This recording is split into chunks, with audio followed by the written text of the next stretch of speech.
성도 여러분 안녕하십니까? 2024년 4월 5일 금요 새벽 말씀 함께 나누겠습니다. 함께 나누실 하나님 말씀은 신명기 22장 1절에서 12절까지입니다. 본문은 이스라엘 백성들이 삶 가운데 지켜야 할 여러 계명들을 소개하고 있습니다.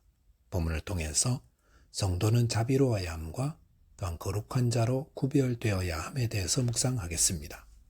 첫째 묵상할 내용은 성도는 하나님을 본받아 자비로워야 한다는 것입니다.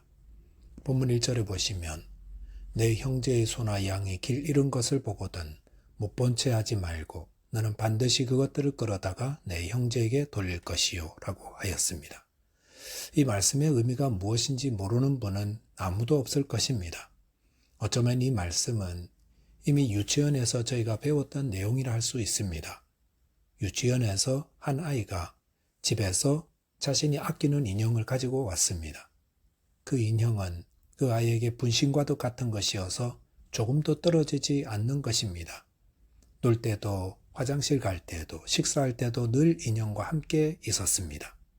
그런데 집에 갈 시간이 되어 엄마 왔다는 소리에 이 아이가 너무 좋아서 그 인형을 놓아두고 뛰쳐나갔다는 것입니다.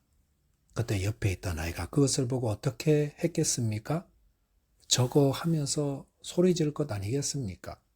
그 소리가 안 들리면 직접 그 인형을 들고 뛰어나가 그 아이에게 전해주지 않았겠습니까? 그것이 오늘 말씀과 일맥상통하는 이야기가 아닌가 생각합니다. 소와 양은 지금도 그렇지만 한 가정의 중요한 것들입니다. 그런데 길을 가다 보니 이웃집 소나 양이 길 잃은 것을 보았습니다. 어떻게 해야 합니까? 당연히 그것들을 끌어다가 그 형제에게 주어야 합니다. 그런데 못 본 채 하는 경우가 있습니다. 왜 못 본 채 할까요? 여러 이유가 있겠지만 개인적인 감정이 있으면 못 본 채 할 것이고 또는 귀찮아서 못 본 채 할 것입니다. 그리고 마지막으로는 무관심하기 때문에 못 본 채 할 수도 있습니다. 이 셋 중에 어느 것이 되었든 못 본 채 하는 것은 율법을 어기는 것이 됩니다. 왜냐하면 본문에 보시면 너는 반드시 그것들을 끌어다가 내 형제에게 돌릴 것이요 라고 하였기 때문입니다.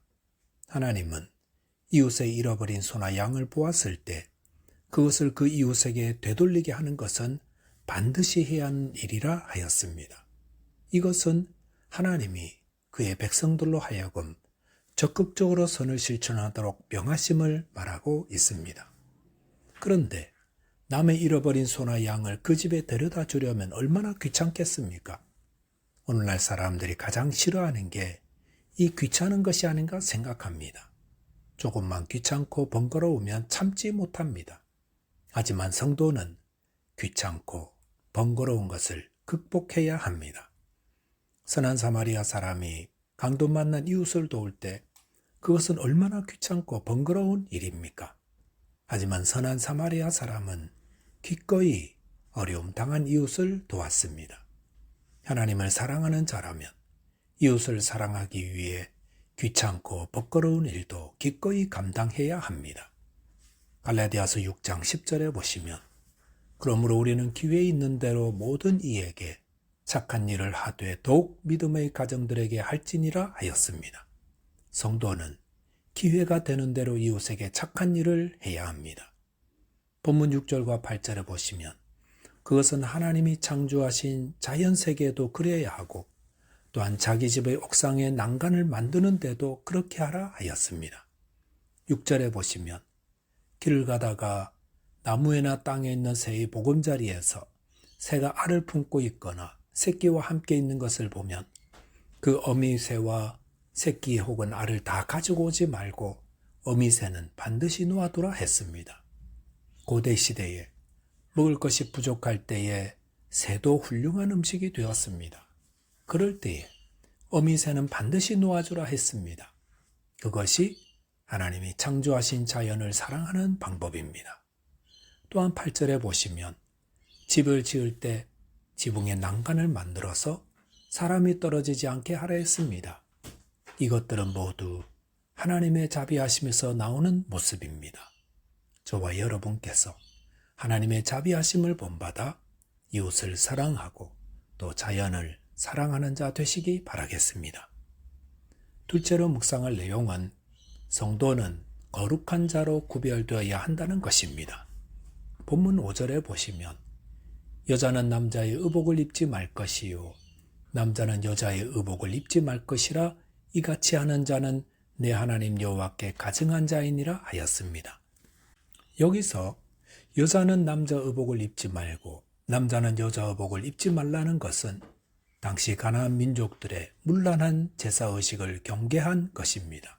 즉 가나안 민족들은 남녀의 구분을 없앰으로써 성적인 방종과 타락한 삶을 살았는데 이런 문란한 관습을 경계하신 것입니다.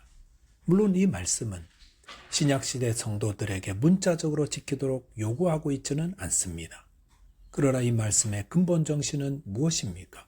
그것은 하나님이 남자와 여자로 만드신 창조 질서에 순종하며 살아야 함을 말씀하는 겁니다. 태어날 때에 자신이 남자가 될지 여자가 될지 정하는 것은 하나님이 정하신 겁니다. 그러므로 성도는 하나님이 주신 자신의 성을 감사하며 거기에 맞게 살아야 합니다. 또한 9절에 보시면 포도원에 두 종자를 섞어서 뿌리지 말라 하셨습니다. 이것은 하나님이 구별하여 창조하신 것을 서로 혼합함으로 그 순수성을 잃어버리지 말게 하라는 것입니다. 이 말씀은 귀한 영적 진리를 내포하고 있습니다. 그것은 하나님에 대한 순수한 신앙이 세속주의와 혼합되게 하지 말라라는 것입니다. 10절 보시면 소와 나귀를 결의하여 갈지 말며 라고 했는데 결의란 소 2마리를 한 멍에 아래 묶어서 밭을 가는 것을 말합니다. 소와 나귀를 한 멍에 아래 묶어서 밭을 갈면 소와 나귀의 보폭도 다르고 힘도 다르다 보니 제대로 일을 하지 못합니다. 그런데 이 말씀 역시 앞선 가르침과 같이 믿지 않는 자와 멍에를 같이 하지 말라는 영적 교훈을 주고 있는 겁니다. 고린도후서 6장 14절에 보시면 너희는 믿지 않는 자와 멍에를 함께 매지 말라 의와 불법이 어찌 함께 하며 빛과 어둠이 어찌 사귀며 라고 하였습니다. 멍에는 같이 가야 하는 겁니다. 같이 멍에를 메고 있는 자가 불신자라면 타협하거나 동화될 수밖에 없습니다. 신자와 불신자는 가치관이 다릅니다. 불신자는 세상을 따르는 자입니다. 하지만 성도는 하나님을 따르는 자입니다. 그러니 어떻게 같은 멍에를 메고 갈 수 있겠습니까? 주님은 우리가 하나님과 세상을 겸하여 섬길 수 없다고 하셨습니다. 11절에 섞어 짠 것을 입지 말라는 가르침도 동일한 교훈을 주십니다. 두 종류의 실로 섞어 짠 옷은 혼합의 정도가 훨씬 더 강한 겁니다. 그러므로 믿는 자는 믿지 않는 자와 멍에를 메어서는 안 됩니다. 그렇다면 세상 속에 살아가는 성도들이 어떻게 하나님 자녀됨의 거룩함을 유지하며 살 수 있습니까? 본문 12절에 보시면 너희는 너희가 입는 겉옷의 내 귀에 술을 만들지니라 하였습니다.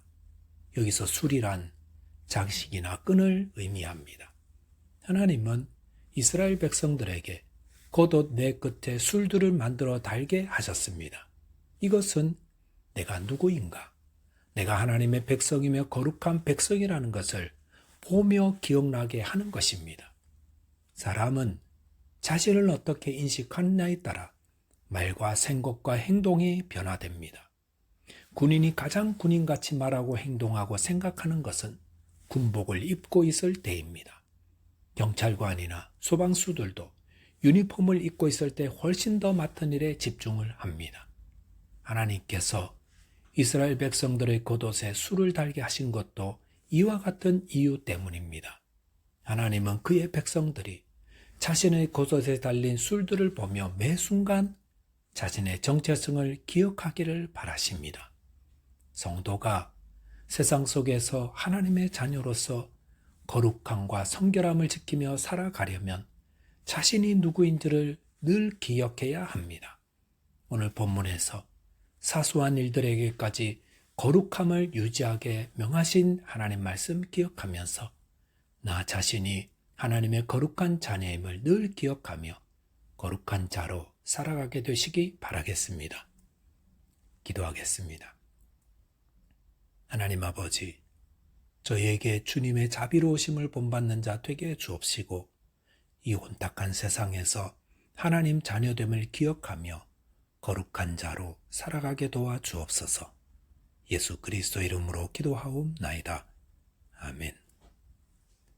오늘도 믿음 안에서 승려는 하루 되시기 바라겠습니다. 감사합니다.